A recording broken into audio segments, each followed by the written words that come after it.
Good morning and a very warm-hearted welcome to Crime, Victims and Rights. What can EU countries do to strengthen victims' rights? This is an online event by the European Union Fundamental Rights Agency. My name is Katrina Moser and this is a live broadcast from a studio in Vienna. We are all surrounded by crime and violence. Just ask a random group of friends for their experience. Have they ever experienced violence, for instance, in a bar fight? Have they ever been insulted or harassed on the streets? Or have they ever been involved in fraud, for instance, when doing online shopping? It's an experience that most of us have, and most of them will have a story to tell. So crime and violence affect all of us. But the problem is quite often it goes unseen and unreported. And by that, victims are denied their legal rights. Which is why the Fundamental Rights Agency carried out the first ever EU-wide survey on real experiences of people with victimization and crime. The outcome is the report Crime, Safety and Victims' Rights, which is officially being launched today. We will be the first ones to hear the results of this report.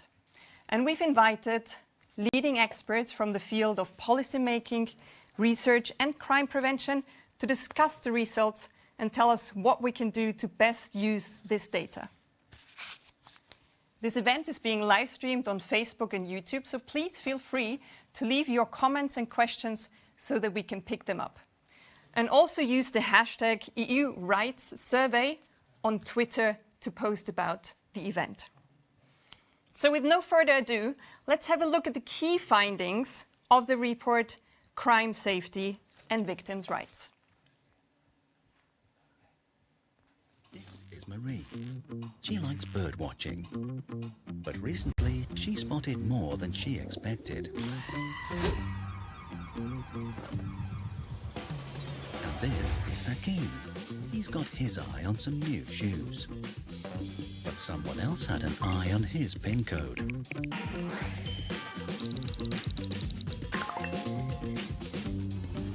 Crime can touch any of us, as witnesses or as victims. But no matter who you are, we all have rights when it comes to justice. That's why the European Union Fundamental Rights Agency asked 35,000 people across Europe about their experiences of crime. And the results are in.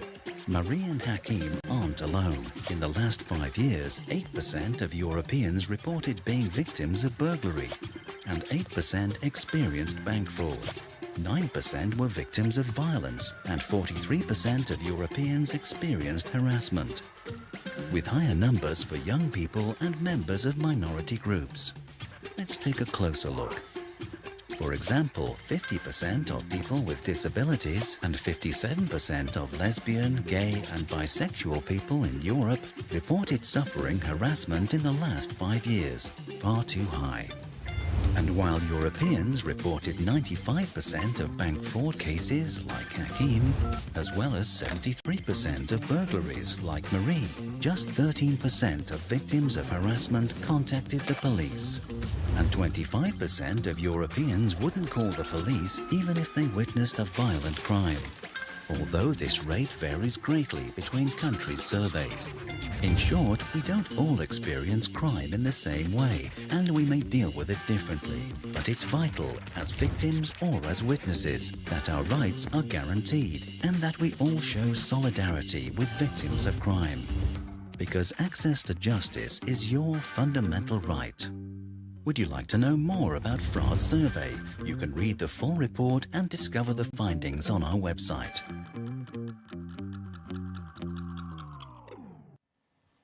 So as we can see in this video, the number of people who actually have experience with violence and crime are far too high. And even worse, the numbers are far higher than the official records say. So let's put this into a broader perspective. What does this tell us about victims and their rights? And what does the Fundamental Rights Agency actually want to reach with this report? Let's for this have a look at the opening remarks by the Director of the Fundamental Rights Agency, Michael O'Flaherty.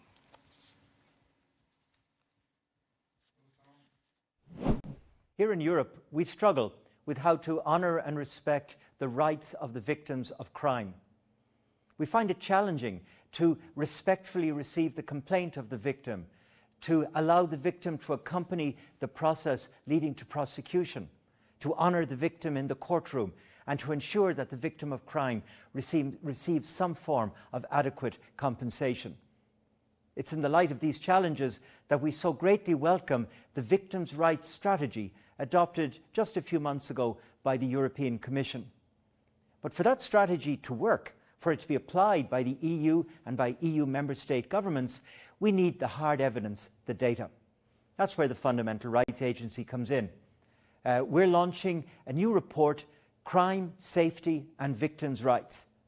This report, the first and the largest of its kind ever attempted in the European Union, draws from interviews with 35,000 people to learn about their experience of crime. We learn, for instance, that some 22 million people in the EU every year is subject to some form of violent crime. We learn that women have a much worse experience than men, for instance, because of the need to avoid certain places.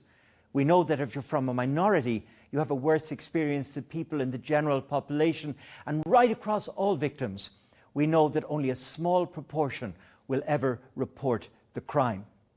Now, this and far much more evidence can be found in the new report of the Fundamental Rights Agency. We need it to be used by policymakers at the national level, the EU level and the local level, so that we put the human rights of victims at the heart of our societies.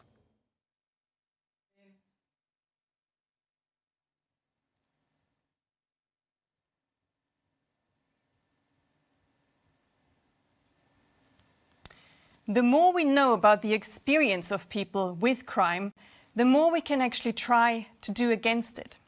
So in order to be able to really put the rights of victims at the heart of our society, as Mr. O'Flaherty just pointed out, let's see what else we can learn from this report. And for that, we've invited two experts from the Fundamental Rights Agency to tell us about the key findings of the report. And it's with great pleasure that I introduce to you Dr. Jo Goody. She's the head of Research and Data Unit in the Fundamental Rights Agency. She's a criminologist and has specialized on victims of crime for over 30 years. With her comes Sami Nivala. He's the policy coordinator, also from the Research and Data Unit in the Fundamental Rights Agency. He's a statistician with some 20 years of experience in crime victimization surveys. So Jo, why was this survey needed and what are the strengths of a survey like this? So thank you very much and good morning. In the next few minutes, I'm just going to show you a selection of results from the survey. It was a comprehensive survey of 35,000 people across the European Union. So in this regard, the survey is really groundbreaking with respect to its scope. So as I said, 35,000 people across the EU responded to our survey. The data we present today might seem a little dry, but beyond the statistics, what we're talking about is 35,000 very human stories about what has happened to people. And for many people who responded to the survey, this is the first time they will have ever spoken about their experiences as crime victims. So it's really, behind the figures, 35,000 very human stories. We asked people about things like their experience of physical violence and harassment, their experience of property crime, reporting crime, whether they were willing to report crime, take action if they witnessed crime, and also about their worry about crime and risk avoidance. So behind these headline titles like physical violence, what we did and what is typical of crime surveys is we asked people not were you a victim of physical violence or were you a victim of assault. We asked them in the last 5 years or in the last 12 months, were you punched? Were you kicked? Did you have your hair pulled? And that's the same for each of the questions like harassment, physical violence and property crime. So we can really unpack people's experiences. What we also did is ask them whether they report crime, which is very important to get a truer picture of the extent of crime. Importantly, this survey, unlike some surveys, really also asked about online or cybercrime, particularly in relation to people's experiences of harassment and also in relation to their experiences of online fraud and consumer-related fraud. So I was asked, why is this important? Well, we really need data on crime. We need data to inform policy and action on the ground. In a number of European Union member states, of course, crime surveys do occur, but they are infrequent, they're not regular. And also, if you want to look at the EU as a whole, you will not be able to have a single survey which captures everybody's experiences. So this is the first time for the EU we have a survey that captures everybody's experiences using the same survey questionnaire. You have police and criminal justice data, of course, that member states produce, but this only shows the tip of the iceberg when it comes to the real extent of crime, because most people do not report many types of crime like physical violence and harassment. And this is very important, this data, in the context of the European Union, because we have a powerful piece of legislation. We have the Victims' Rights Directive, which has been in place for a few years now. We also have the Victims' Rights Strategy. This is a new EU strategy since 2020. It's the first time the EU has such a strategy in place. So we have the law, we have the policy, and now we have the data. And we have to remember, and of course, speaking as the Fundamental Rights Agency, we have to remember that crime violates people's basic human rights. So if you're a victim of crime, it impinges on your human dignity. In the worst case, it's your right to life that might be jeopardised.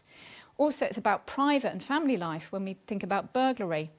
It's about access to justice, and it's also about equality in how you're treated by the services. And the state has a duty to victims so that they can access justice. So we're talking about victims' rights. So in a nutshell, we asked about 5 broad types of crime, from burglary through to violence. And here, what you'll see on this slide is people's experiences either in the last 5 years in the dark blue, you can see there, or the last 12 months in the light blue. Looking at the figure at the bottom, you will see every second person that we surveyed said they'd experienced at least one of these types of crime in the last 5 years. In the last 12 months, 39%. So 2 out of 5 said in the last 12 months they'd experienced at least one of these types of violence. So these numbers are very high, particularly when you look at harassment and consumer fraud. But violence is also high in terms of the results we have here.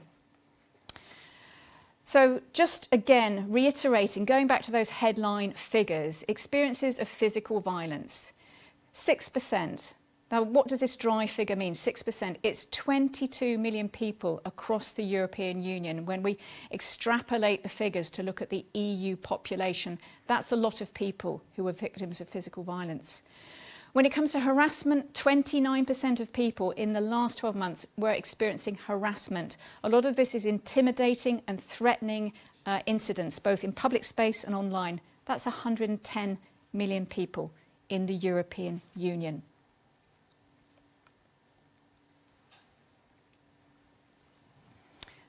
So with that, I think we're going to move on now to look at some of the more detailed results. Yes, we can take a closer look at people's experiences of physical violence in the 5 years before the survey. Namely, we have analyzed the results based on a range of people's characteristics and the ways in which people define themselves to us in the survey.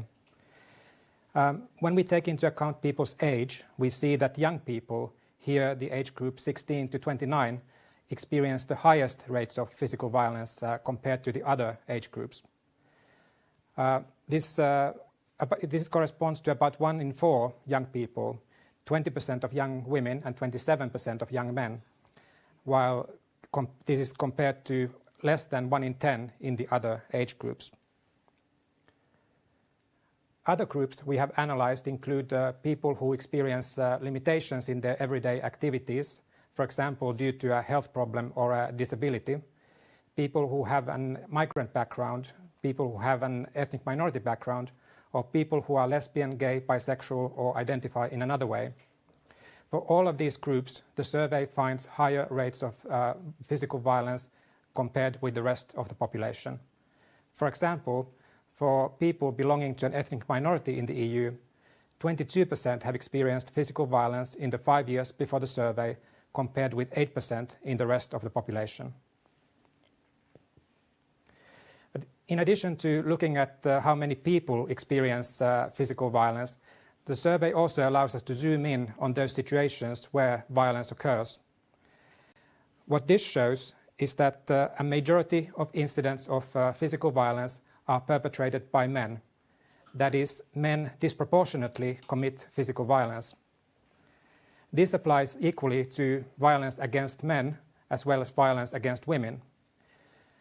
3 in 4 incidents of violence experienced by men included a man or a group of men as perpetrators. The same is true for 2 in 3 incidents of violence experienced by women. If we focus then on the place where these incidents happen, we find also clear differences in the experiences of women and men. Namely, for men, the most common place where violence occurs is a public setting, such as the street, a park, or another public place. The place that women mention most often is their own home. Because of these differences, men and women are in a very different situation when it comes to seeking assistance and reporting these incidents.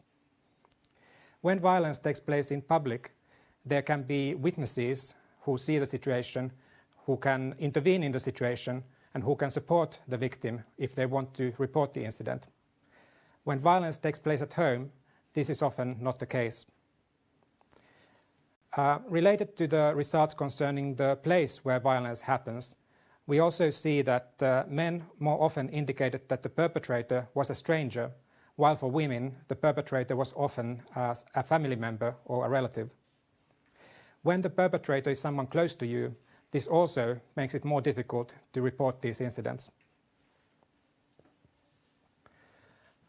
Many of the patterns we see for physical violence also apply to experiences of harassment, but there are also important differences.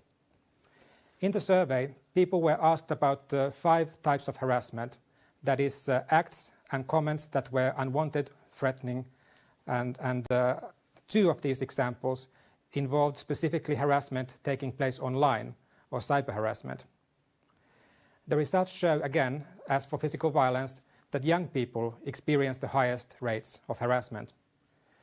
What we also see here is that for young people who did experience harassment, for half of them this involved cyber harassment, while the role of cyber harassment is smaller for the other age groups. In terms of the context of harassment, and in contrast to physical violence, harassment of a sexual nature against women often takes place in public and by perpetrators women did not meet before. These experiences can have an impact on to the extent to which women feel comfortable in public space.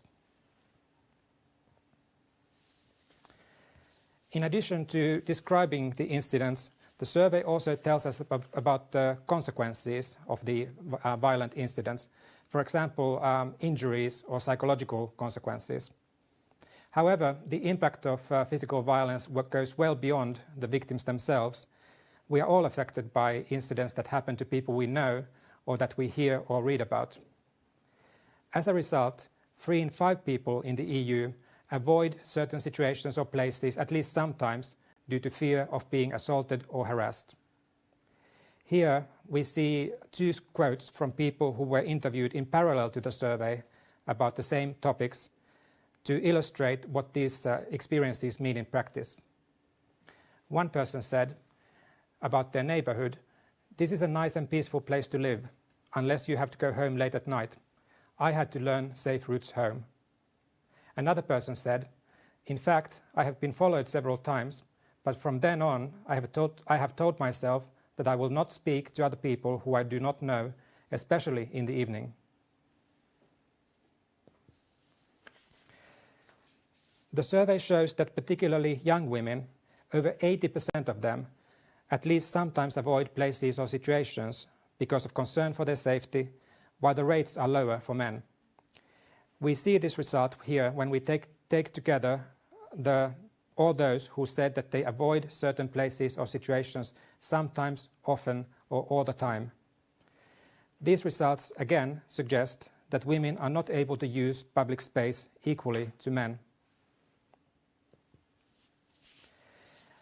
In addition to the results on physical violence and harassment, the survey also provides us an overview of people's experiences with respect to selected property crimes. As we saw in the beginning, about 1 in 10 people in the EU, or 8%, have experienced online banking and payment card fraud in the 5 years before the survey. The rates are higher in those member states where the use of online services is more frequent, and where these services are used by a variety of people, not only those who are most skilled in using online services. 14% of people with severe limitations in their everyday activities due to a disability or a health problem have experienced online banking and payment card fraud, compared with 6% of the rest of the population. As for consumer fraud, 1 in 4 people in the EU have experienced it in the 5 years before the survey. Among those who use the internet and experienced consumer fraud, 51% of these cases involved purchases made online. And 2 in 5 of these incidents involved online purchases where the goods or services were ordered from another country. This highlights the volume of consumer fraud in cross-border transactions, which requires more attention. One of the chapters in the report focuses on the results concerning reporting crime to the authorities. These results show that most incidents of physical violence and harassment are not reported, while there is less of a gap in reporting some property crimes.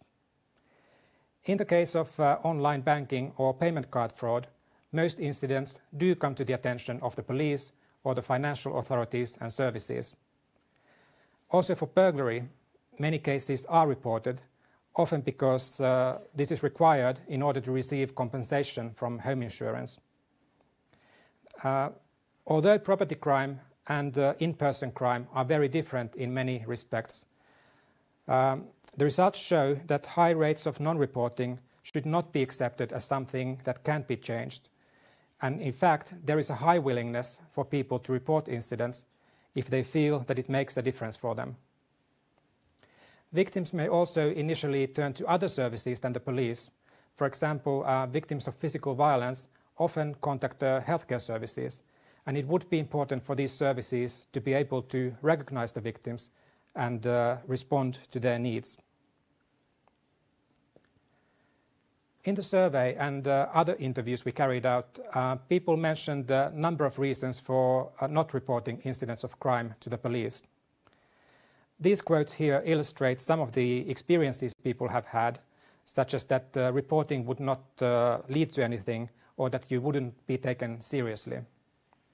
One person said, "Have you ever reported the theft of a telephone, or a bicycle, a car, a radio?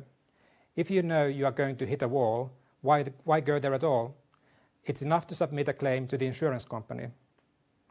Another person said, "I worry that I, as a woman, won't be taken seriously, be respected, or get the protection I would need if I was subjected to a crime related specifically to me being a woman." Another person said, "I was attacked about 1 year ago. I suffered a broken leg and spent 3 weeks in a hospital. Police response was bad. I gave them the address of the attacker and they did nothing."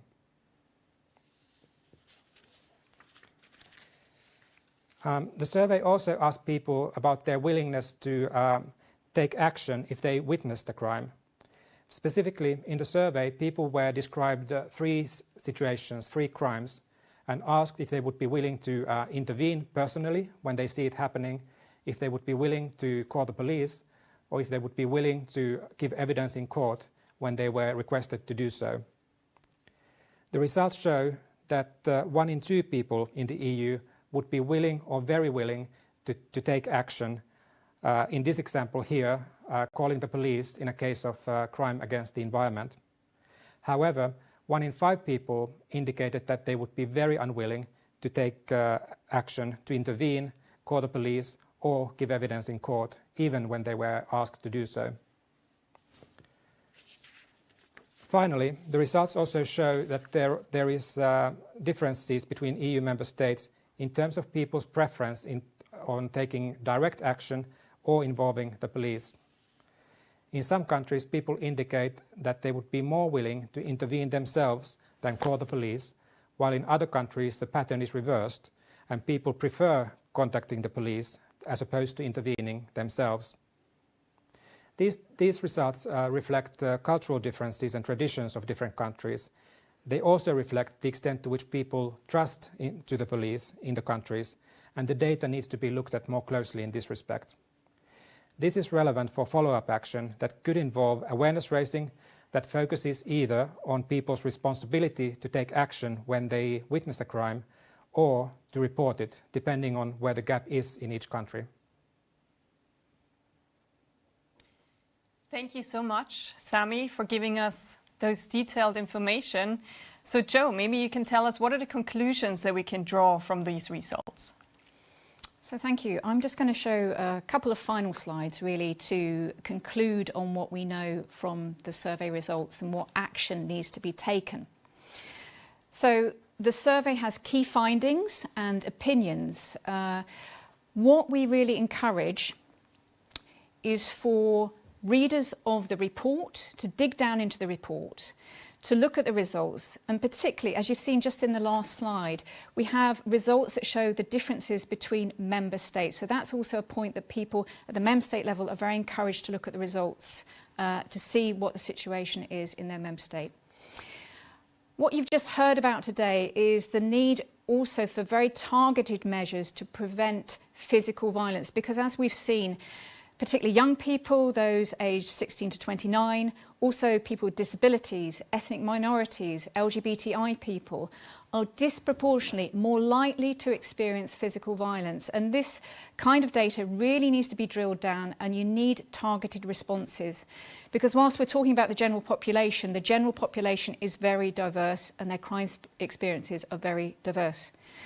So what we say, and this is just a selection of some of the opinions or recommendations we have in the survey, we say that member states should increase their efforts to ensure access to justice for all victims of crime, including the most vulnerable. So we have to make the law a reality. If the law is there on paper, we need to make sure that people feel able to come forward to say they've been a victim of crime, that they're treated with respect, with dignity, that they're taken seriously, and that they can then have their rights in practice. Member states also should consider specific measures to ensure support for victims of violence in the domestic sphere, so that they have access in practice to the rights guaranteed in the Victims' Rights Directive. As we have seen from this survey and previous surveys that the Fundamental Rights Agency has done on violence against women, is that women disproportionately experience violence in the private sphere. There are no witnesses to this usually. It's a private event. People are less willing to come forward to the police to disclose this violence. This, again, needs focused attention. A member state should consider specific measures to encourage and empower people to report incidents of crime, in particular incidents of violence and harassment which are reported at a lower rate than some other crimes. So these are very serious crimes, particularly the more serious incidents of physical violence. And if they're simply not getting through to the authorities, official data is undercounting it, and we don't have the responses we need. So to conclude from my side, accompanying the launch of the report today, we have a data explorer available on FRA's website, where you can really begin to unpack the results according to your member state and the specific questions you're interested in. So you can delve down to see the results.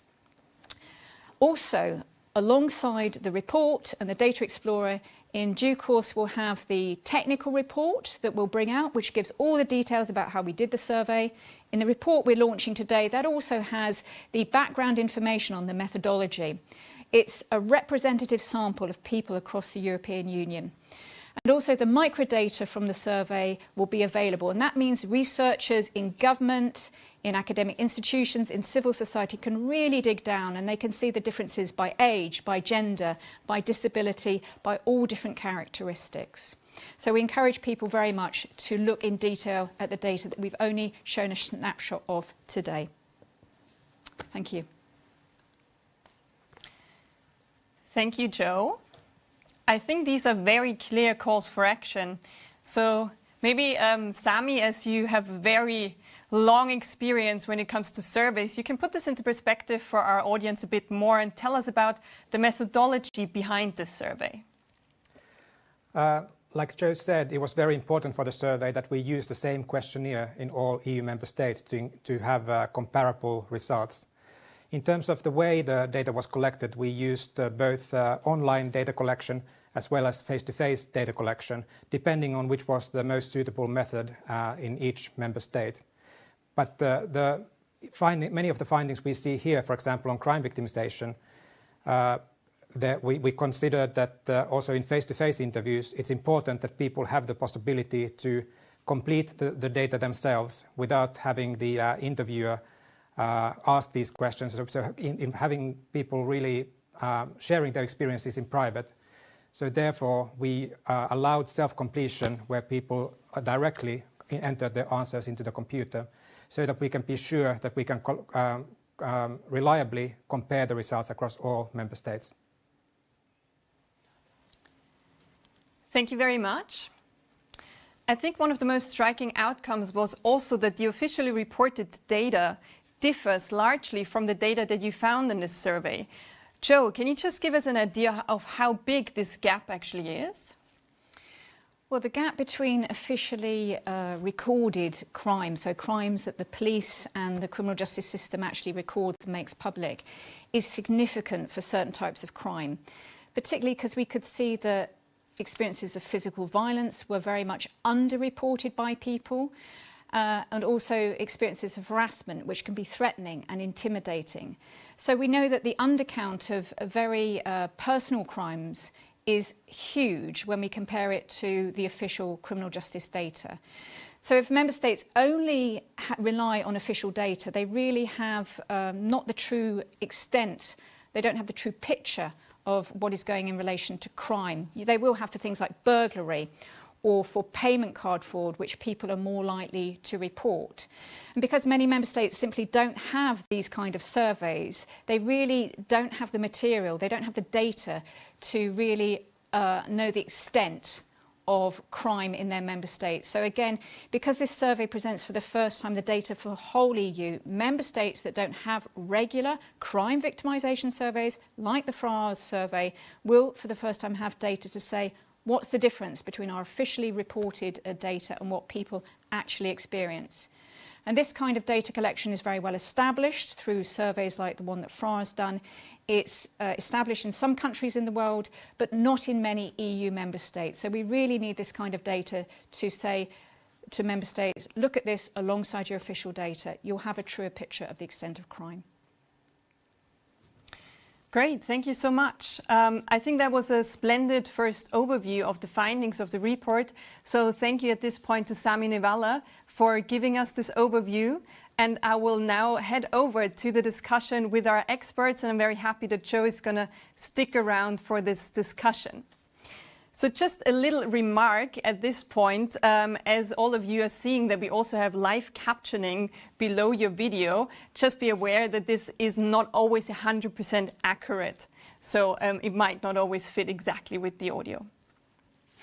Right, at this point, it is my great pleasure to get on board our panel speakers. We have a very distinguished plenary here with us, and I'm very happy to welcome all of you. So we've got Katarzyna Janicka-Pawlowska. She is the European Commission Coordinator for Victims' Rights. Katarzyna, it's very nice to have you. Hello. Hello, good morning, everybody. We've got with us Anthony Pemberton. He's a professor of restorative justice at the Leuven Institute of Criminology, as well as a senior researcher at the Netherlands Institute for the Study of Crime and Law Enforcement in Amsterdam. Anthony, nice to have you. Yeah, nice to be here. Good morning. And we've got Anu Lips with us. She's a criminal policy advisor in the Estonian Ministry of Justice, as well as the national representative of the European Crime Prevention Network. Good morning, Anu. Good morning. Nice to be here. And we have Joe, who's going to stick around with us for this discussion. Thanks for staying with us, Joe. So I think my first question to all of you would be, we've heard a lot about the data now, a lot about the outcomes, and now the question is really, how can we put this data to use? So my first question would be, what are actually the most surprising facts that we find in this data? And I'd like to start with you, Katarzyna. As we've already heard, there is for the first time an EU victims' rights strategy, as well as an EU-wide victims' rights platform.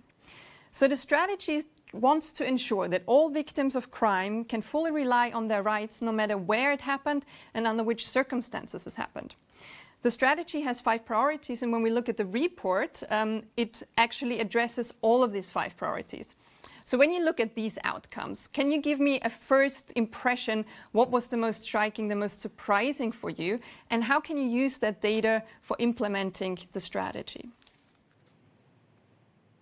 Thank you. Thank you for this introduction, Katarzyna. What surprised me most, I think, it's the scale of victimization in European Union, in particular among young people. We knew that victimization in Europe is a large-scale problem.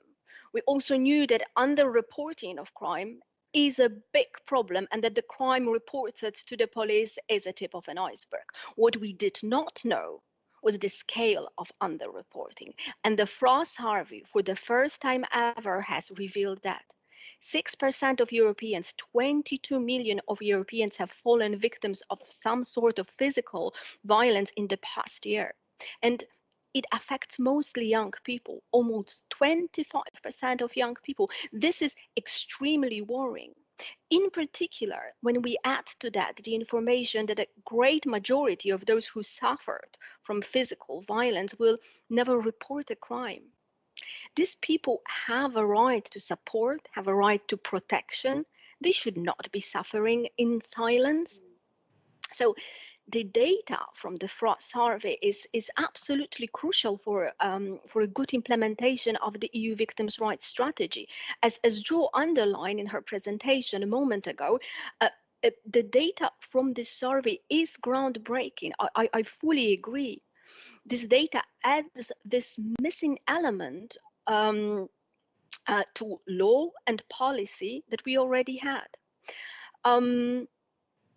This data first confirms the problems that we single out in our strategy.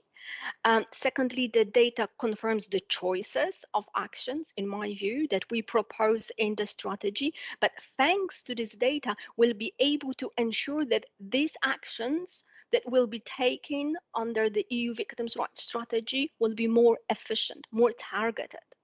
For instance, I'm just thinking about very quickly about one example now. The information that most victims of physical violence will report what happened to them to health services only. This is crucial. So we can involve better our health institutions in facilitating victims' access to justice. And I'm not talking about adding any new additional obligations on the already overworked health staff in the EU. I'm talking about ensuring that in the health institutions, hospitals, clinics, local pharmacies, victims will be able to find information about their rights, and that there they can be referred to support services. Thank you.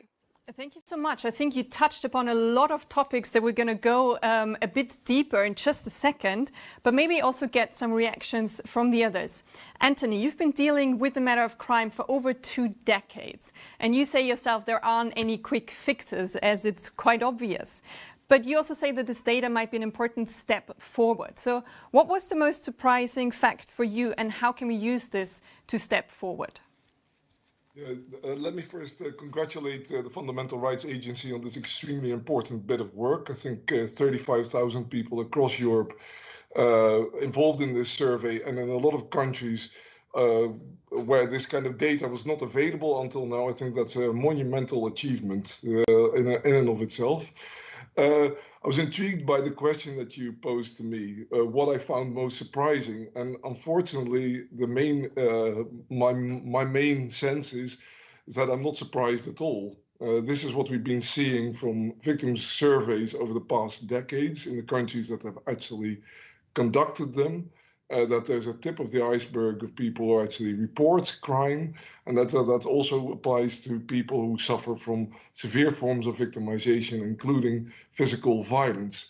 That suggests to me that, like you said, even in countries where this has been going on for a very long time, or we've had this data for a very long time, we should first not become immune to the enormity of these findings.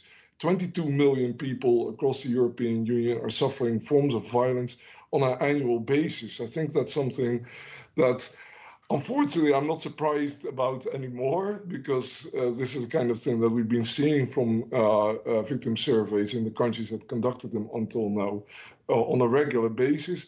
But that is something that is should be highlighted to a very large degree. And that suggests to me, on the one hand, the incredible importance of the work that Katarzyna is going to be doing with the victims' rights strategy across Europe, improving the access of victims to criminal justice systems. But at the same time, that we also have to be alive that the criminal justice systems are not going to be the sole answer to these problems. And that we have to think about the epidemic of violence that to which victims fall victim across Europe in other ways as well. That we have to think about that as part of strengthening our communities, giving people options that are beyond the criminal justice system, like restorative justice, which I think is an incredibly important element of this, so that we should not look at these things in isolation of the other things that are going on. And if I can add one thing to that, my own prime minister, the Dutch prime minister Mark Rutte, recently said about a riot in the Netherlands that he did not want sociological explanations for why these things were occurring.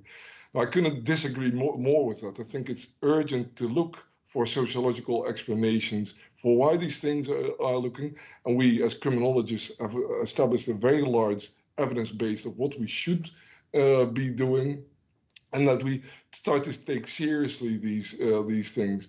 That we're not going to be able to solve this problem by criminal justice means alone, and that we have to look for solutions that have a tremendous evidence base already in academia, and that we put them to use.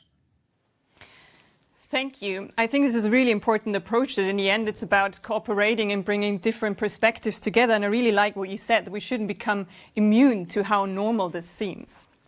So Anno, you work in crime prevention, and probably a lot of what's been said seems pretty normal to you as well, as you have to deal with that on a daily basis as well. You've told me before that when crime has already happened, it's important to react fast. So was there anything that would help us to react faster? Any of the findings of the report that maybe were a surprise for you, or maybe, as Anthony said, just also confirmed what you already know? I totally agree with Anthony. I think the report itself justifies the need for the collaboration in crime prevention in the EU countries. And just because that we have the experience to share, and I think if to take the awareness raising and also the training for the specialists to interact more and to notice crime itself more, this would be also helpful for people to getting to the services and also asking for more help. Because still, as Katarzyna also said, that we don't have the information everywhere visible, that people could actually come to the services and to get them, even though most of the countries will have the excellent services offering for the victims. But still so that there are some people who are reaching them, there are most who don't. But from the crime prevention perspective, one of the things what the EU CPN also has focused is preventing robberies. And one of the key figures to take out from this report was that people are actually willing to report more of the robberies, of the property crimes, than the physical crime against them. In a way, it's not surprising, but in a way, it's like the most harm which can be done for yourself. This is not reported, but your things, your belongings, this seems to be even more valuable for you than yourself. So this is kind of the key issue to address, I think. I think that is a very good observation. We'll come back to the issue of reporting in just a few minutes, but maybe let's have a look at one of the interesting findings as well. This report not only speaks about the real life experiences of people, but very much goes into details when it comes to demographics as well. And it was already mentioned before by Joe and Sami, but I think it's also important to maybe just repeat that. Let's have a look at gender differences. So it was said that physical violence against men most often took place in the public setting, whereas physical violence against women quite often happens in private settings, in their own homes. 37% of physical crime against women happens at home. Also, what I find very shocking is that for 69% of female victims, they have psychological consequences, whereas men don't report that often. And that also leads to women feeling far more unsafe, which was also mentioned by Sami. 64% of women avoid going to places where there are no other people, and quite a lot of us will probably be able to relate to this. So, Katarzyna, I'd like to start with you again. Does the Commission pay attention to these heightened vulnerabilities of specific group, and what does it do when it comes to gender differences? Well, what the Commission does do when it comes to gender differences, well, of course, we have a lot of actions that are focusing on specific issues in relation to gender differences. The Commission has recently adopted EU gender equality strategy. It was adopted almost 1 year ago in March, and the issues in relation to gender are very important there. And the victims' rights strategy is ensuring the synergies with the strategy on eliminating violence against women and gender-based violence. What's interesting with the survey is that it shows that both women and men are being victimized, but it shows also very clearly that both women and men are victimized differently. Most women, as you said, are victimized at home. Most men are victimized in public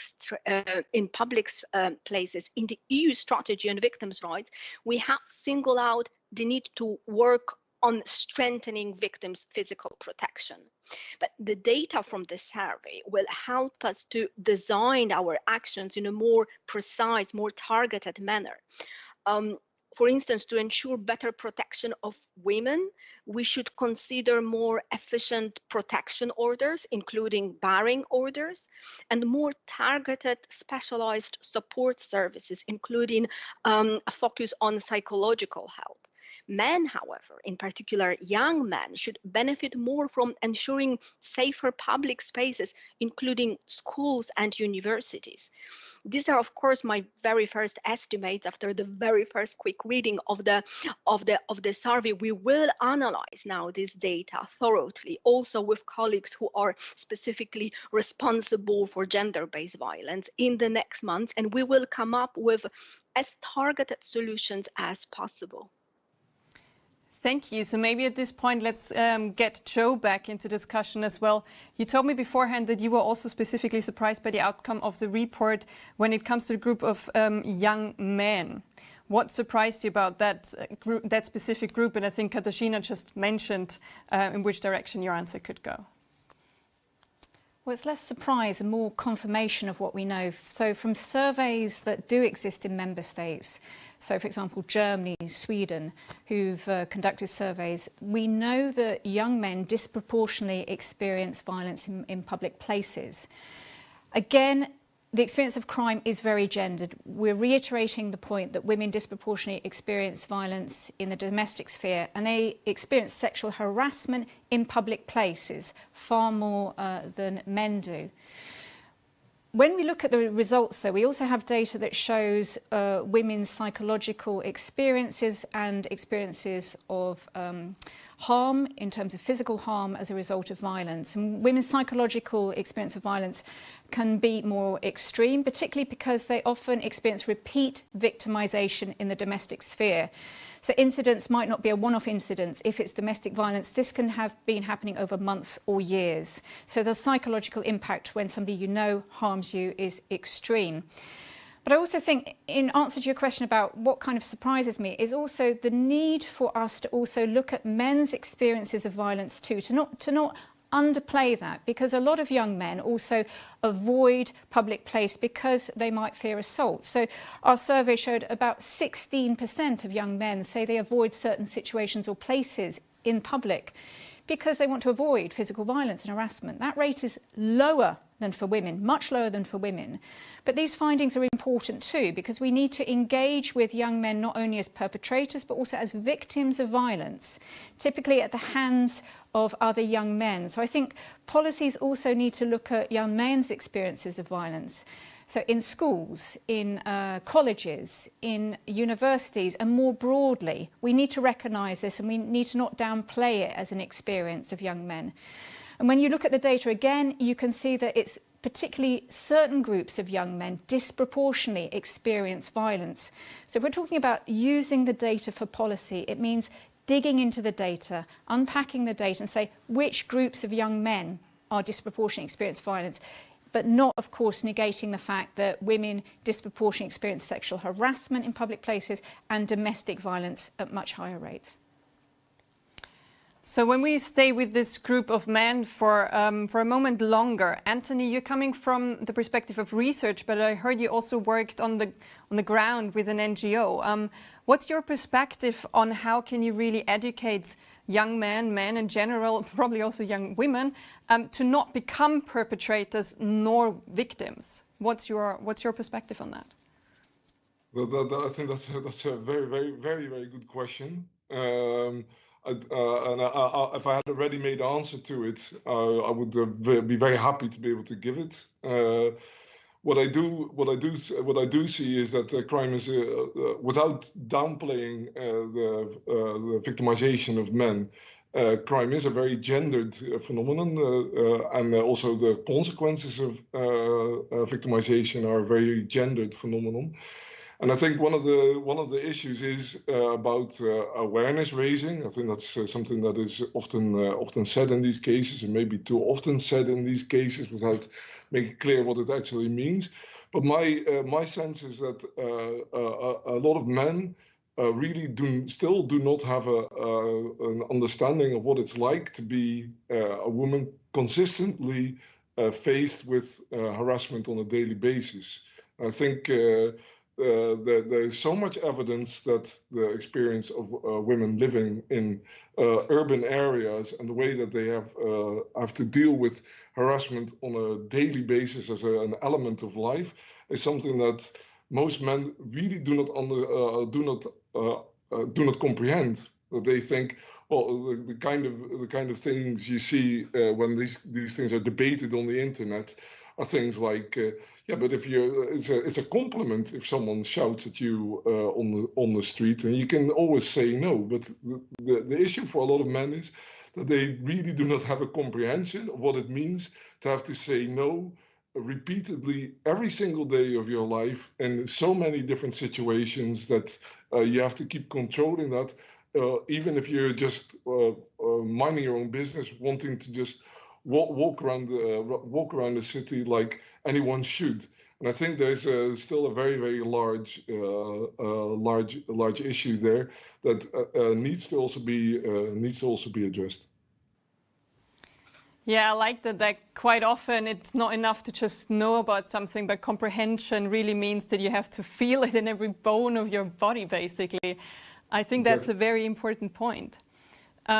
Maybe move on to other groups that were specifically mentioned in this report. It talks a lot about young people aged between 16 to 29. It says that almost 1/4 of young people have experienced physical violence within the last 5 years. It also mentions that LGBTI people, 19% of them have experienced physical violence in the last years, 17% of people with disabilities, 22% of ethnic minorities. And with regards to harassment, it's even worse. And I'm mentioning the data again, because I think we really all need to, again, kind of feel it in our bones. 61% of young people have experienced harassment in the last 5 years, 50% of people with disabilities, and 57% of people who identify as LGBTI. So we've spoken about raising awareness. Anu, as you work in crime prevention, raising awareness probably also involves informing citizens about their rights. And there seems to be a greater need for that kind of information when it comes to those just mentioned specific groups.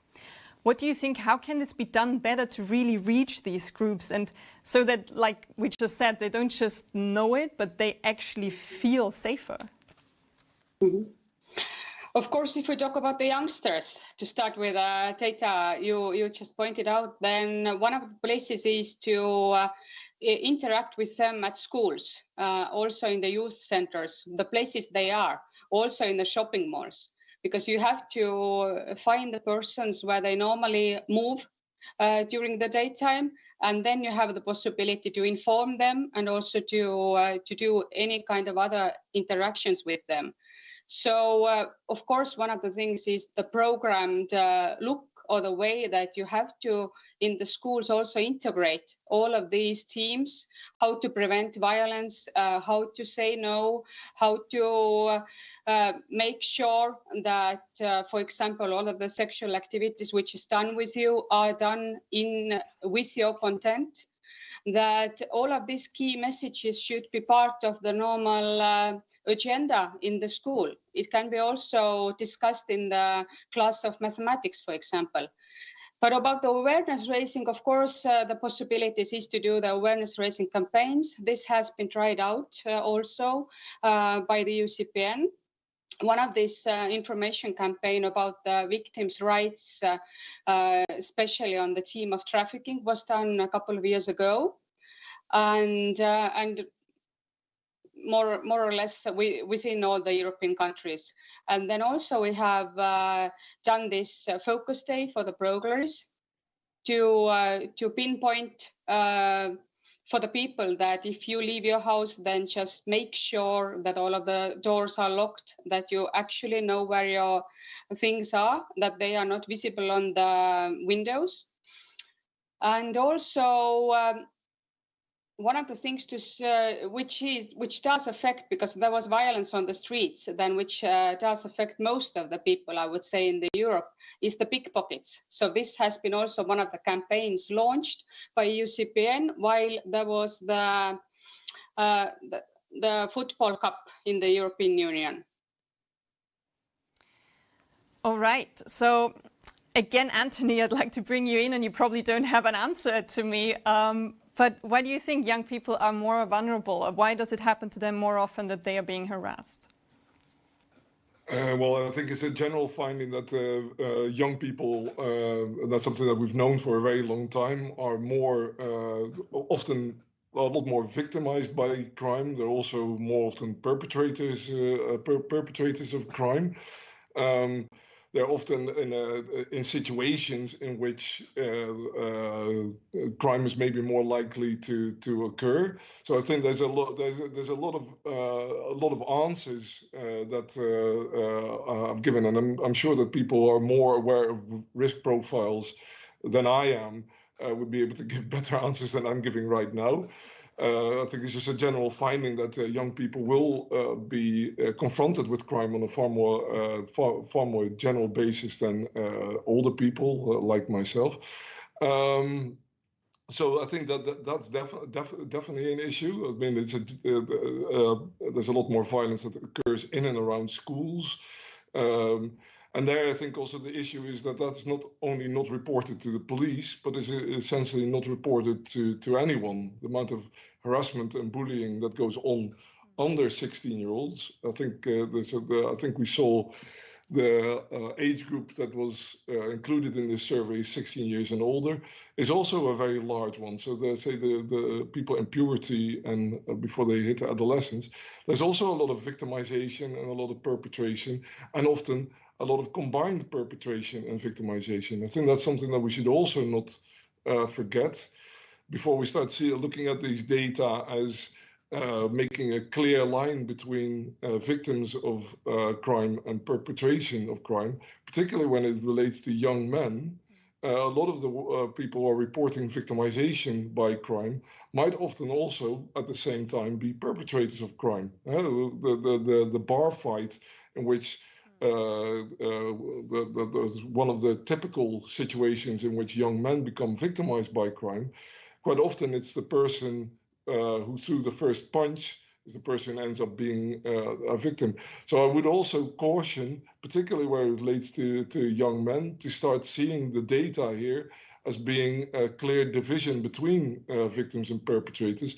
So another fact that has also been borne out by a lot of data is that particularly where it relates to victimization of young men, it's the same people, the same group, the overlap between victims and offenders is a very large part of what drives victimization.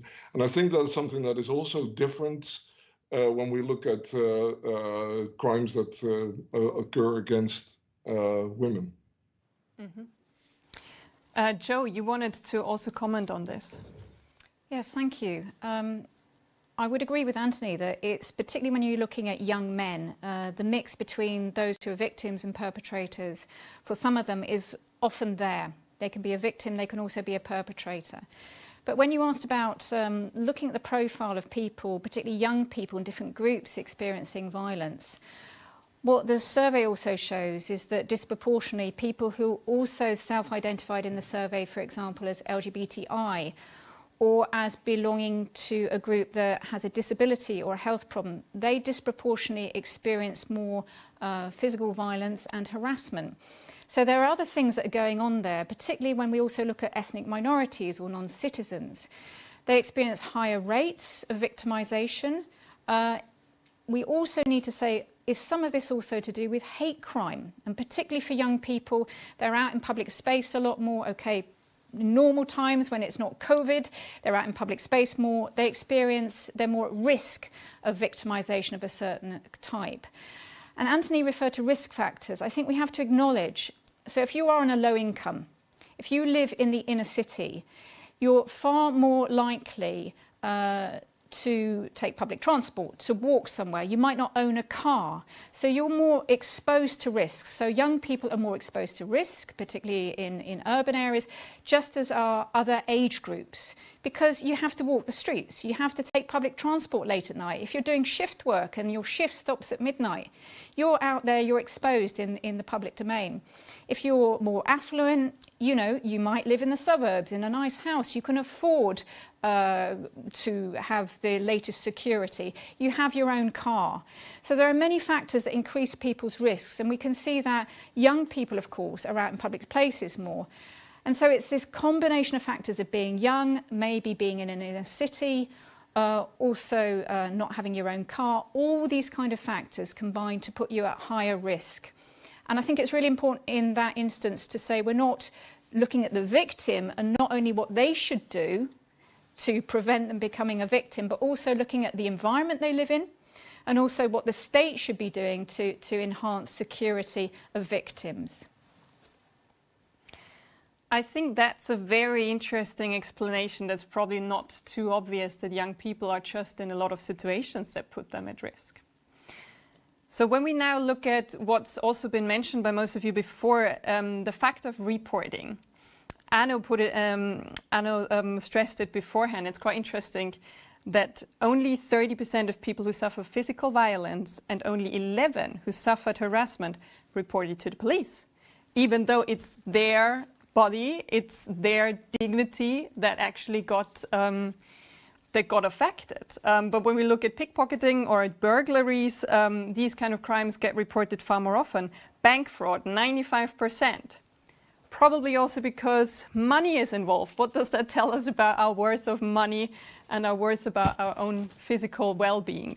So if people don't report crimes, it also means that authorities can't inform them about their rights. So let's have a look at these incidents of reporting and witnessing for a moment.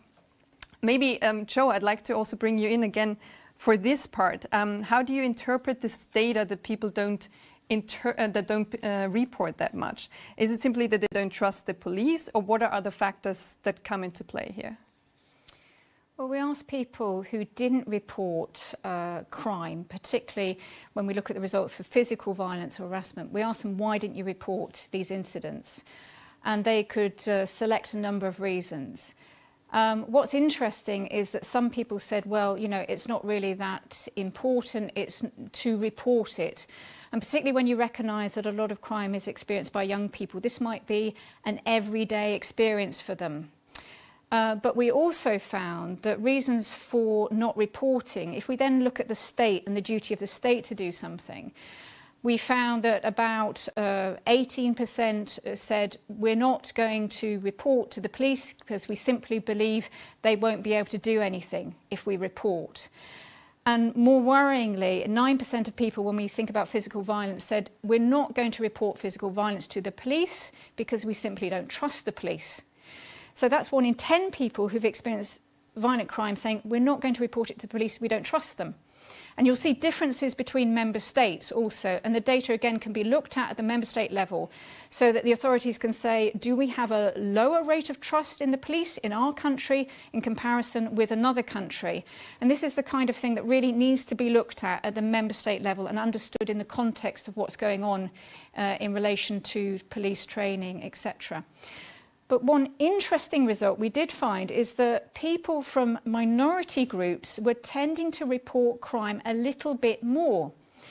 And one of the reasons for this, and we can look at other France surveys where we've had dedicated surveys on immigrants and ethnic minorities' experiences of crime, or LGBTI people and their experience of crime, they might be experiencing hate crime. And hate crime, of course, is not just usually a one-off incident. It can be those insults in the street. It can be a racist word thrown at you in the street. You can be threatened by people, and connotations of racism or anti-Semitism or homophobia can be coming in. So there are other factors that need to be looked at here of why people perhaps do report, because they might have experienced a lot of incidents over a long time that's really infringing on their quality of life, and they think, I have to do something. If for some people it's a one-off incident, they don't consider it so serious, they might not report. But we need to look at what the data shows us, and it shows worryingly, like I said, that some people are not reporting to police. They think the police will simply not be able to do anything, or they don't trust them. And that's worrying. And what Katarzyna said earlier, which is very important, is that many people, of course, go to a hospital or their GP, their general practitioner, to say, I've been a victim of violent crime.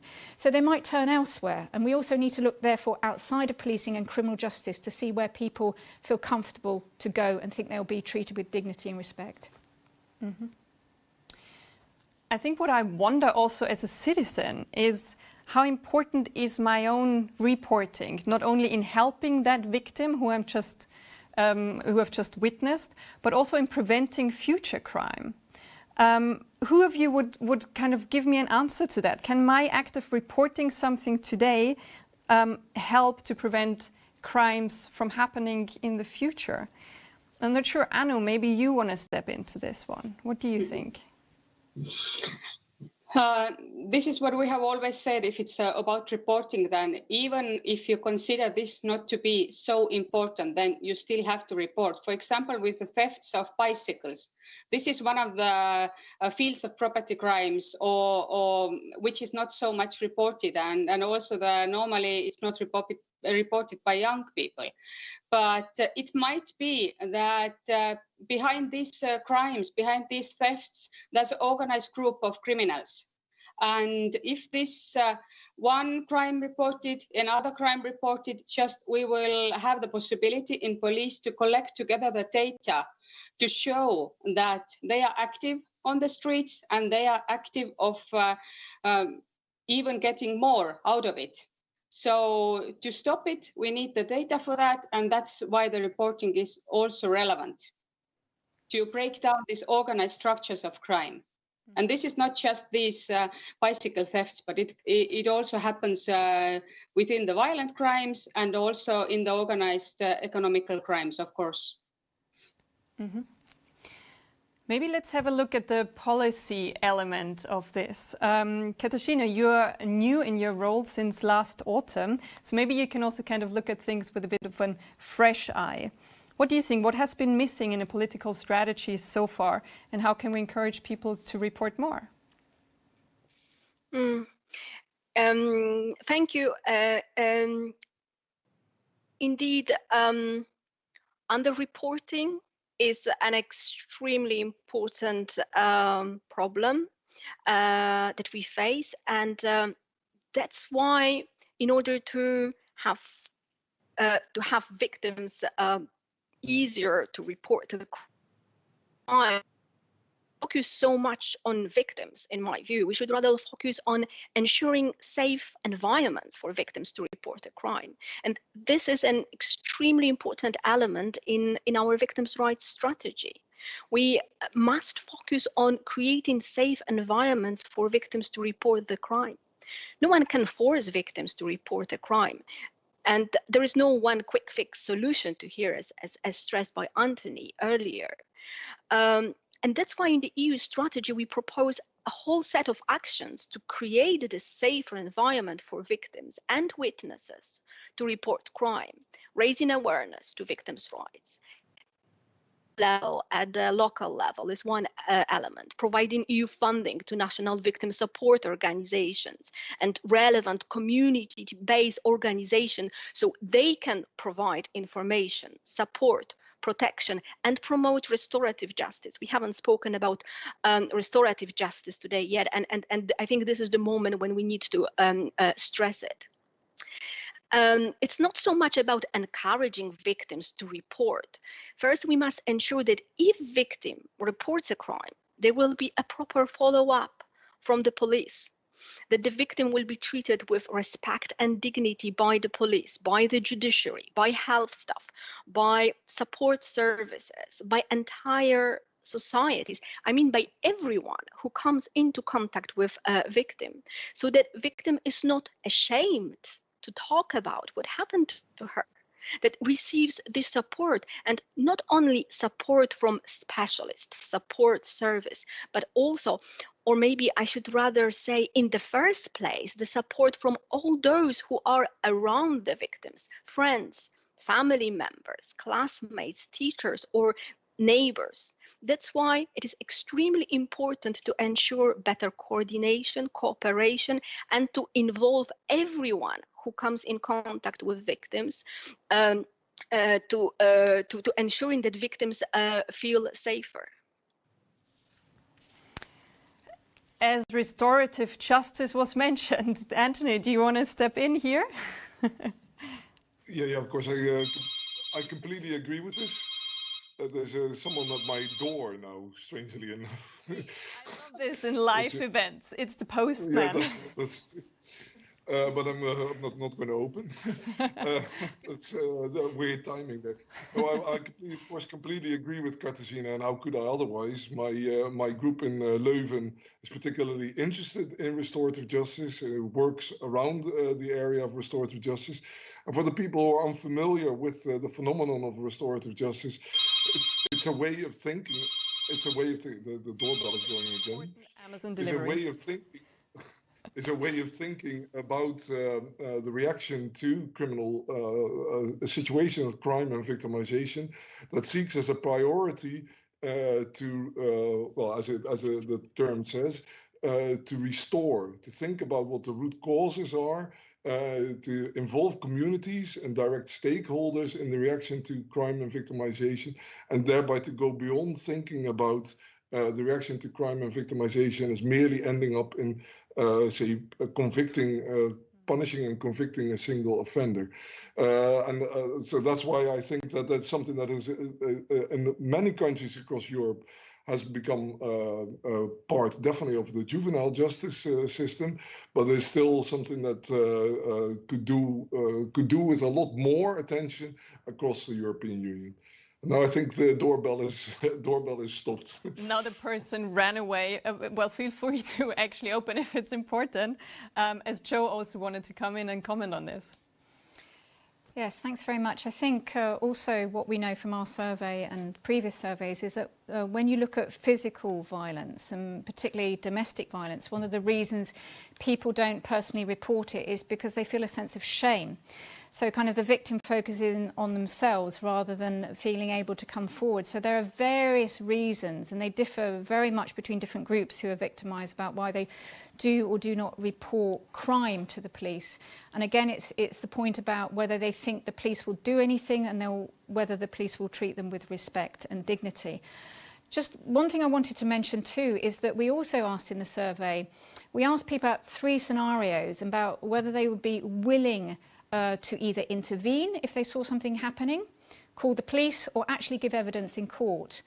And those 3 scenarios were if you saw a couple in the street and one hit the other one. Would you go over, would you intervene, would you call the police, or indeed would you give evidence in court? We also asked people, what if you saw a parent slapping a child? And then we had another case where he said, what about if you saw somebody dump a fridge in the countryside, an old fridge, so an environmental crime? And my colleague Sammy referred to that finding earlier. But there are really notable differences in how people respond by gender and by member state. And just an example here. So when we asked people, imagine you saw a couple in the street and one of them hit the other. Now, when it's the case that we split the question, so some people saw the question where it was a man hitting a woman, and some people saw the question where it was a woman hitting a man. So perhaps unsurprisingly, and it kind of confirms our assumptions, people said they were more willing to intervene if they saw a man hitting a woman in the street. They'd be more willing to intervene, to go over there and do something. Although quite a few would be willing to intervene if it was the other way around, but more willing to intervene if a man hits a woman. And then we see a fall off between, in terms of people then willing to go to the police and far fewer willing to give evidence in court. When it was a scenario of a parent slapping a child, we saw huge differences between countries, really significant. And I'm only going to mention the country which really had a very good result, because you can look into the data and see some countries where hardly anybody was willing to intervene. So if you witness a crime. So in Sweden, about half of people said they would intervene, they would go over there. And that's because there have been laws in place for years in Sweden about hitting children. So we can see the impact of law in that regard in people's willingness to act. And when we look at the environmental crime, interestingly, young people across the board said at the same level they would be willing to intervene, to call the police, or actually to be a witness. So you can see amongst young people, they didn't say, well, we might intervene, but we wouldn't go to court. You could see similar levels of reaction, because then you can see the importance of the environmental movement for young people. So I think besides you yourself being a victim of crime and whether you yourself would be willing to go forward, able to go forward as well and report it, we also have at least the results that show strong country differences in people's willingness to report certain types of crime, and quite notable differences between willingness to report violent crime, really striking differences for the member states. We encourage people to look at that, because then we say, do we need to do something with this data? Of course, there's a theory of what you will do, and there's what you will actually do in practice, which can be different. But at least it shows you what people think they would do, and that's quite an interesting result for us. I think that's an absolutely fascinating result. Thank you for this one, Joe. It's interesting that culture also has such a great impact on us and our own behavior, and I wonder, what can we do to individually kind of train this muscle of civic courage, if you want to call it that? I'm not sure if any of you has an idea what we as individuals could also do. Anu, I'm kind of looking at you again. What do you think? I think one of the things is that you are actually alert in your everyday life. That if, for example, live in the apartment block house and you constantly hear something which seems to be wrong, weird noises, then just step up and check it. If you are not able to do it alone, or you don't want to do it alone, then you should still react, and you are even able to give this reaction to police without saying your name if you are afraid that somebody will get back to you in this. And also if walking on the streets, I think one of the things to notice is the environmental design of the public places. That if you see that, for example, there's some trees, bushes, where the criminals can hide. If you're afraid, you don't see the lights are on the streets, that you are able to react and you are able to get this information to the local authority who is responsible for improving the environment. So these are the small things everybody can do.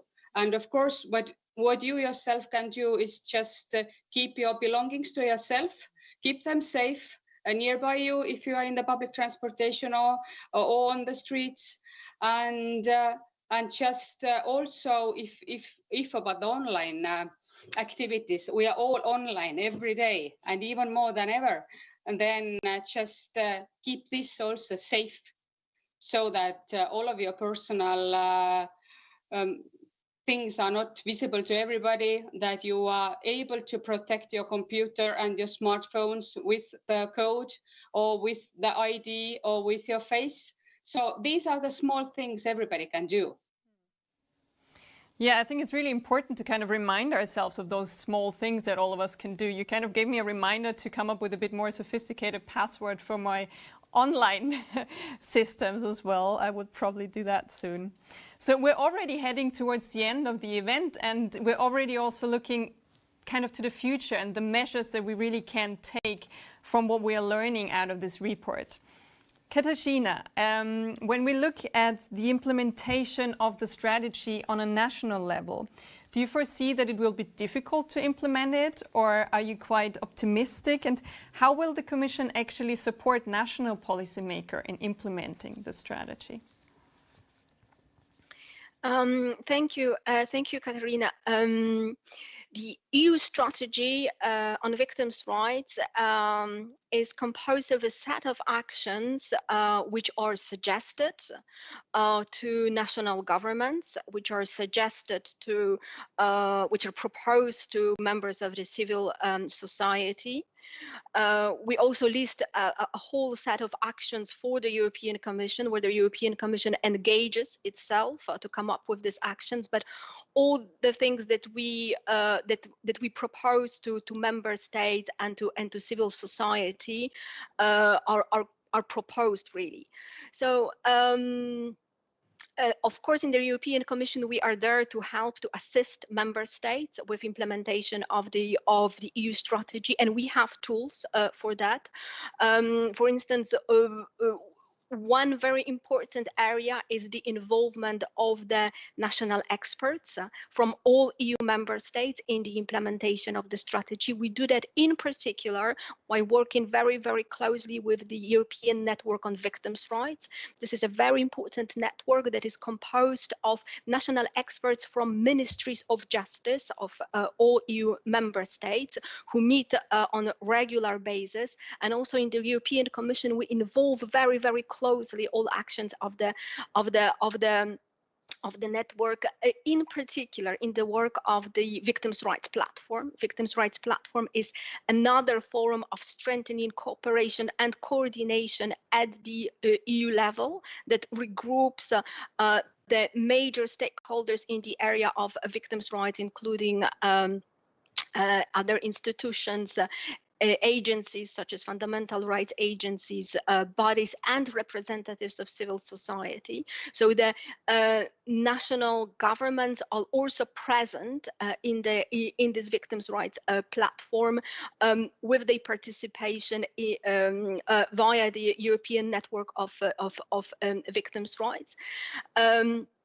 When it comes to the national implementation of the strategy, we very much invite member states to ensure coordination and cooperation at national level. At national level, it is extremely important to ensure that all people who come in contact with victims of crime work together on implementation of the actions. And all people, I mean, starting from the police through judiciary, law professionals, victim support services, but again, and I will stress it once more, the involvement of civil society is extremely important. We encourage very strongly EU member states to involve civil society in all actions that are taken to improve victims' access to support, to protection, and to prevent crimes. We also stress it very much that raising awareness campaigns are extremely important. We'll be very soon having a raising awareness campaign at the EU level. We plan to launch this campaign in autumn this year, but we also encourage very much all EU member states to have their own raising awareness campaign that will deal more precisely with with particularities, with specificities of each member state. And I think here that the FRA latest survey, the data is really a gold mine for this kind of raising awareness campaigns, because it shows very precisely where the problems are and how to tackle them. Thank you. I think you gave a lot of good examples how this gold mine can be used properly. Also next week on the 23rd of February, there's going to be the European Commission's Victims' Rights platform meeting, as you just mentioned it right now. Do you think there is any specific outcomes that can be expected from that meeting added on to what you just mentioned? Well, at the meeting, we will give an overview of all latest strategies that have been adopted by the Commission in the past months, and there are really a lot of them. There is a gender equality strategy, there is LGBTI equality strategy. We have all kinds of strategies that aim at ensuring facilitating victims' access to justice, such as digitalization of justice, or the strategy on improving training for judicials. So we will give an overview of what happened, and we will look together with the members of the victims' rights platform how to ensure the synergies of our actions, so we can arrive to the objectives, to some very, very concrete actions which are set out in the victims' rights strategies and in all these other strategies better. Of course, we will also discuss the results of the Fundamental Rights Agency survey. Our colleagues from FRA will be there as well. So I'm really looking forward also to ensuring that the data from the survey and the discussions around the survey will be present at our debates on 23 of February on the Victims' Rights Platform. Thank you so much, Katarzyna. So a lot of surveys are out there, and as you just mentioned, the national experts that you have to, of course, work with very closely. That brings me back to Anu, since you are one of those national experts. And it's been mentioned as well that there are national surveys in some of the European Union countries, but not in all of them. But in Estonia specifically, there have been these kind of surveys over the last years already.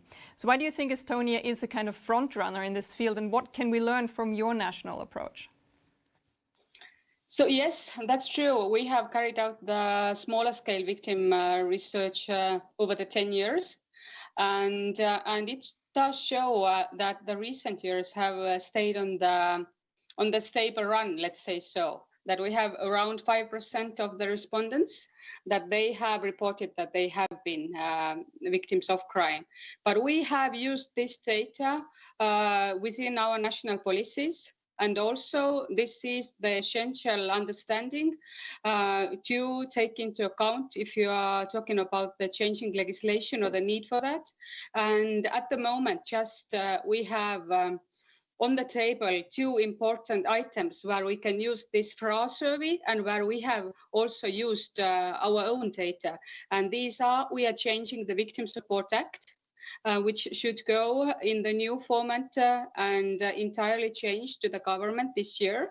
And also we are at the moment planning and composing of the new strategy for violence prevention. So this gold mine for us is on the right time, let's say so. Thank you so much. Well, we hope it is on the right time, because it's strange times that we're living through at the moment, as we all know. So I also wonder, what kind of impact will the COVID crisis have on specifically crime, violence, harassment? Anthony, maybe I ask you this question. What do you think? What's your outlook? Can you be optimistic that it will actually have a positive effect, or what is your perception? The COVID crisis, whether it has a positive, well, it strikes me that the COVID crisis has led and will lead to an increase in the level of domestic violence. I think that's something that is clear. And my colleagues at the Netherlands Institute for the Study in Crime and Law Enforcement are in the process of evaluating that, at least for the Netherlands. So I think there's definitely an issue there. Everyone is stuck in the home. Tensions are increasing.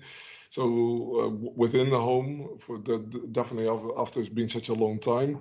So it stands to reason that domestic violence will definitely be on the rise here, while certain other forms of contact crime, and I think Joe also mentioned the fact that people are not out and about that much, means that crime in the street will be lower than it normally. So I would say, as to the COVID crisis, I would think that will have an impact on the distribution of certain forms of crime, and will lead to, as many people have suggested, to higher levels of crime within the home. So maybe to also end this on a positive note, Anthony, do you have one wish? And I know it's a very complex matter, and sometimes we seem very overwhelmed with matters that are complex. But one wish where you think we could start, might it be on an individual level, on a national level, on an institutional level? What would be your one thing? Well, I'm very happy with the emphasis that Katarzyna is placing on the implementation of victims' rights. That's the one thing that's always been lacking until now. There's a large gap between what is present on the books in many countries and what actually happens in practice. And for that, I think the research by FRA has been extremely important. And I would also then encourage close collaboration between that implementation and research of many forms that goes on across Europe. And if I can add one thing to that, I'm also very happy that there's now a European-wide network of victimology researchers that's contained under the cost action cultures of victimology. And I'm also very much looking forward to that combination of research and implementation of actual victims' rights in practice. Thank you very much. So I'm using this as my question for this closing round, as we're already at the end of our time. Joe, what is your one wish? And I think you also wanted to comment on what's been said right now. No, thank you very much. I mean, my one wish is that we don't just collect data for data's sake. We want people to use it. So, you know, as we've said repeatedly, this data is fresh, it's new. It's for the whole of the EU. We would like the EU and the member states to use it. So the emphasis is less on what the individual can do and what the EU and the member states can do.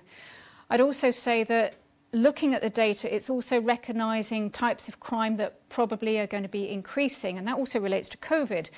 Because, of course, online consumer fraud or online harassment or online fraud in relation to payment cards, credit card payments, all of this, people have been using these things more during COVID. They're going to be using them more as we go into the future.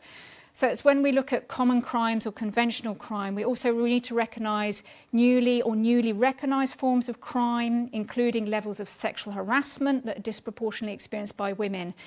So besides the traditional crimes like burglary that we're very familiar with, or certain types of physical assault, dig down into the data, look at the data, but place it in the context of what's happening in your member state, because I think each member state can best understand what the data means for them, and they need to work with the data.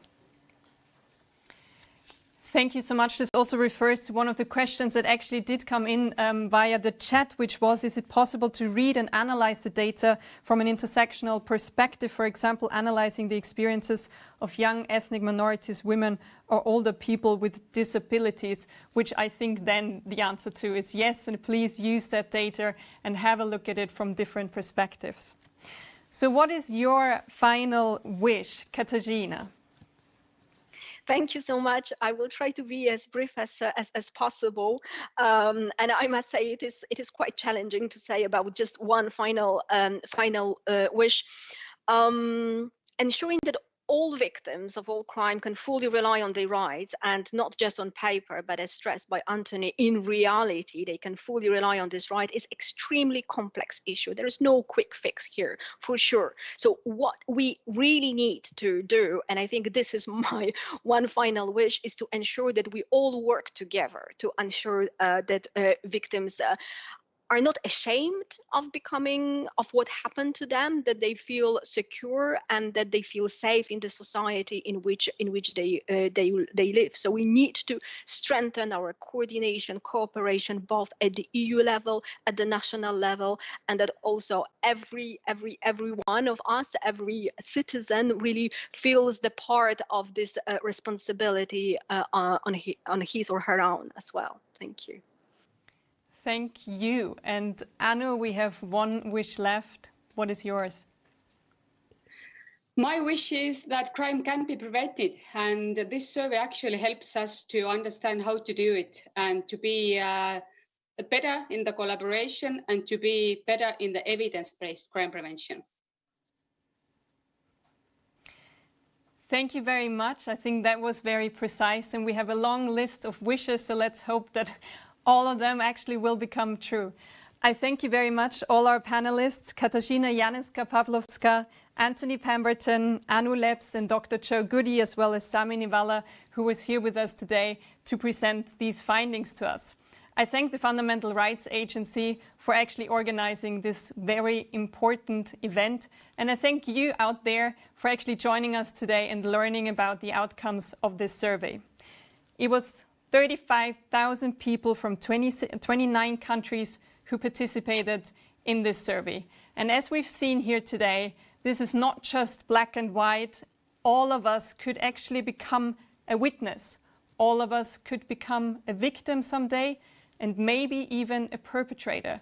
So we are all in this together, and it actually affects all of us. Which is why I think none of us should hesitate. We should all strengthen our muscle when it comes to witnessing something, when it comes to reporting something, and we should not be ashamed when we ourselves happen to become a victim at some point. The data in this survey has been called a monumental achievement and a gold mine over the course of this discussion today, and I think Joe also pointed out, data is power. So let us use this power on an individual level, on a national level, as well as an institutional level, so that in the end all of us can not just learn, but also feel that access to justice is our fundamental right. Thank you very much, and have a great day.